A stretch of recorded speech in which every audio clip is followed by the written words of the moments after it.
Diana, Ja. wat is jouw favoriete Afrikaanse woord? Laatlammetjie. Laatlammetjie. En wat betekent dat? Dat betekent nakomertje. Dus Ah. als er heel veel tijd tussen de kinderen zit. Ja. Ik vind dat zo'n leuk woord. Ja, dat is. Laatlammetjie. Sonja, Ja, wat is jouw favoriete Afrikaanse woord? voor niks niet bang, niet bood. Voor niks niet bang, niet boud. En wat betekent dat? Woord zegt het al. Oké. Warmboot. Ja, Glad niet bang voor enigiets. glad niet bang. Prima. Angeline, wat is jouw favoriete Afrikaanse woord? Knormuur.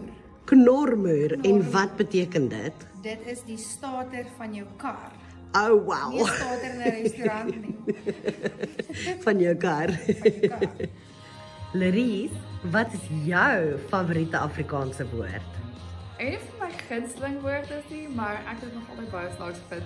'n Bromponie. 'n Bromponie. En wat betekent dit? Dis 'n skooter. Oh, okay. So Jessica, wat is jou gunsteling Afrikaanse woord?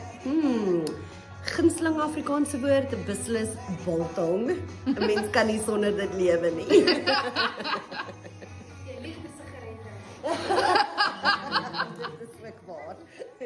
From Johannesburg streets to Amsterdam air, we'll bridge your ambitions to somewhere rare.